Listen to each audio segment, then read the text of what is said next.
राजपूत संस्कृत ज़बान का लफ्ज़ है जो दो अल्फाज राज और पूत से मिलकर बना है। राज के मानी राजा जबकि पूत के मानी बेटा के हैं। यूं राजपूत के मानी हैं राजाओं का बेटा। एक अंदाजे के मुताबिक दुनिया में 10.7 मिलियन लोग खुद को राजपूत करार देते हैं, जिनमें से 8.6 मिलियन हिंदू, 2.1 मिलियन मुसलमान और 50,000 सिख हैं। कहते हैं कि राजपूत जंग में कभी पीठ नहीं दिखाते, हमेशा या तो जंग जीत कर आते हैं या शहादत हासिल करके आते थे। राजपूतों के बारे में एक और कहानी भी कही जाती है कि जब वो एक बार किसी को वचन यानी वादा करते हैं तो अपनी जान देकर भी इसे पूरा करते हैं और कभी किसी को धोखा नहीं देते। राजपूत कौम में गोत की अहमियत बहुत ही ज़्यादा है। गोत संस्कृत ज़बान के लफ्ज़ गोत्रा से निकला है, जिसके मानी सब कास्ट या कबीला के हैं। अगर किसी राजपूत को अपनी गोत का इल्म ना हो तो इसका राजपूत होना मशकूक हो जाता है। आजकल के राजपूत नौजवानों की एक अच्छी खासी तादाद को अपनी गोत या सब कास्ट का इल्म ही नहीं। अक्सर देखने में आया है कि जब किसी राजपूत नौजवान से इसकी गोत का पूछा जाए तो इन्हें मालूम ही नहीं होता। अक्सर राजपूत अपने आप को राणा राजपूत, राव राजपूत, राजा राजपूत या रांगड़ राजपूत कह देते हैं। राणा, राव, राजा कोई गोत नहीं है, बल्कि ये सब टाइटल्स हैं। और रांगड़ वो राजपूत हैं जो या तो रांगड़ी ज़बान बोलते हैं या जिनके बाप दादा का तअल्लुक़ हरियाणा से था। राजपूत आज भी अपनी बहादुरी की वजह से याद किए जाते हैं। शुजात और दिलावरी में हिंद की अक़वाम में कोई इन जैसा पैदा नहीं हुआ। राजपूत अपनी ज़बान के पक्के, तैगज़नी के माहर और आला किस्म के शाहसवार थे। अपनी आल बचाने के लिए जान की बाजी लगा देते थे। राजपूतों ने अपनी खूबियों की बदौलत काफ़ी अरसा 7वीं से 12वीं सदी ईस्वी तक बरे-सगीर में हुकूमत की। राजपूत न सिर्फ मैदान जंग में जौहर दिखाते थे बल्कि उम्दा इंसान और आला मेज़बान भी थे। मेहमान नवाज और सखावत का जज्बा इनमें मौजूद था।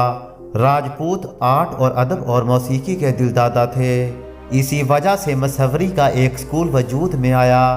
हर राजा के दरबार में एक नगमा सराज जरूर होता था जो ख़ानदानी अजमत के गीत मरतब करता था। इनकी माशरती ज़िंदगी अच्छी होती थी, अगरचे इनमें बचपन में शादी का रवाज था, लेकिन आला ख़ानदान की लड़कियां जब जवान होती थीं तो अपनी पसंद की शादी करती थीं। राजपूत औरतें अपनी पाक दामनी और इस्मत पर जाबजा तौर पर नाज कर सकती थीं। सती और जौहर की रस्म इस जज्बे की तर्जमानी करती थी। जब किसी औरत का शौहर मर जाता तो वो अपने शौहर के साथ आग में जल जाना पसंद करती थी। इसी तरह किसी जंग में नाकामी के खदशे के बाद राजपूत अपनी औरतों को कत्ल करके मैदान जंग में देवाना वार कूद जाया करते थे। एक अजीब रस्म शादी की थी। वो शादी अपने कबीले या हम नस्लों में नहीं करते थे, बल्कि इसके लिए ज़रूरी था कि शादी जिससे की जाए इनके दरमियान पदरी सिलसिला ना हो। मुसलमानों में से मुगलों ने राजपूतों के जंगी जज्बे से काफ़ी ज़्यादा फ़ायदा उठाया और राजपूतों को अपने लश्कर में कसरत से भर्ती किया। मुगलों की अक्सर फतूहात राजपूतों की मनहूने मिन्नत थीं। जहांगीर अजमेर के बारे में लिखता है कि ज़रूरत पड़ने पर यहाँ से 50,000 सवार और 3 लाख प्यादे बआसानी हासिल हो सकते थे। राजपूतों का सबसे बड़ा देवता सूरज था। वो इसकी परस्तश करते और इसी को राज़ी रखने की कोशिश करते थे और इसी के नाम पर अशोमीद यानी घोड़े की कुर्बानी करते थे और इसी के नाम पर लड़ते थे और जान भी देते थे।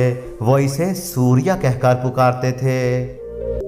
पंजाब में जाटों और राजपूतों की तकसीम और हकीकत उलझी और मशकूक है। अमूमन बड़े कबीले राजपूत और इनकी शाखें जाट कहलाती हैं। ये लोग बाबा गंज शकर के हाथों मुसलमान हुए। इनमें से अक्सर खुद को राजा किरण की औलाद बताते हैं, मगर माजी में पंजाब में राजपूतों का तज़किरा नहीं मिलता।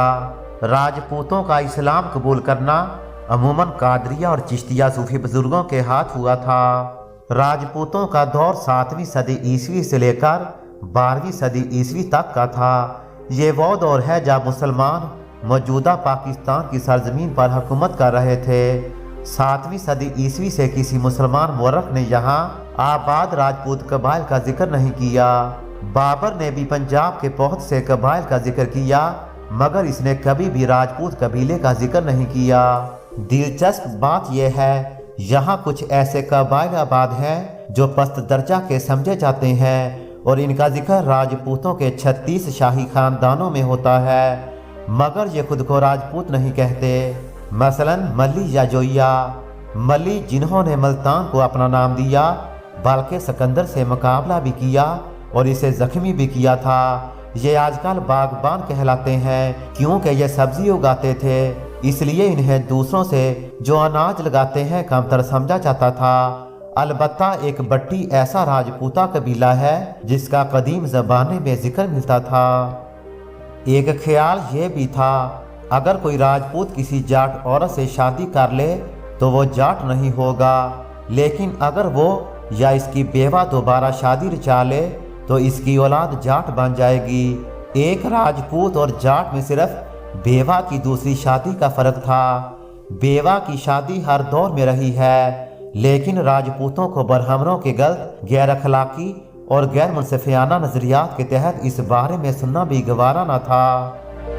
अबसन का कहना है कि पंजाब के बड़े कबीले राजपूत कहलाते हैं, जबकि इनकी शाखें खुद को जाट कहलाती हैं। हर राजपूत खानदान हुक्मरान नहीं रहा। राजपूतों के 84 खानदान ऐसे हैं जिन्होंने अब तजारत का पेशा अपनाया है, उन्होंने कभी भी हुक्मरानी नहीं की। पंजाब में जट्टों और राजपूतों के दरमियान इम्तियाज करना इंतहाई मुश्किल है। इनकी रवायात बुनियादी तौर पर हिंदुआना है और दीगर समाजी रीतें मसलन शादी वगैरह भी मुख्तलिफ हैं। ये दोनों आपस में एक दूसरे से वाबस्ता हैं और इनमें अमली तौर पर फ़र्क करना मुमकिन ही नहीं। पंजाब में जट बहुत अहमियत का हामिल रहा है। इसने तादाद के मामले में राजपूतों को बहुत पीछे छोड़ दिया। सियासी तौर पर भी इसने पंजाब पर खालसा की सूरत में हुकूमत की है। हालांकि समाजी तौर पर जट की हैसियत में रोड, गोजर और आहिर हिस्सादार हैं। ये चारों मिलकर खाते पीते हैं और तम्बाकू नोशी करते हैं। यकीनन राजपूतों के मुकाबले में कहीं पस्त माना जाता है, क्योंकि वो अपनी बेवाओं की शादी कर देता है।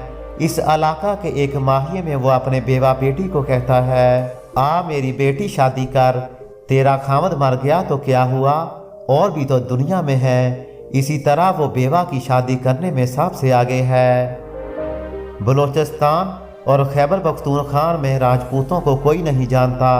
वहाँ जट कबाइल के एक ऐसे ग्रोह के लिए इस्तेमाल होता है जो बलोच, बरोही या सैयद नहीं है।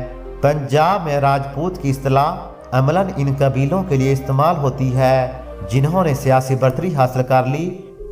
उम्मीद है दोस्तों आज की हमारी ये मालूमाती वीडियो आपको पसंद आई होगी। वीडियो अच्छी लगे तो इसे ज़्यादा से ज़्यादा लाइक और शेयर ज़रूर कीजिए।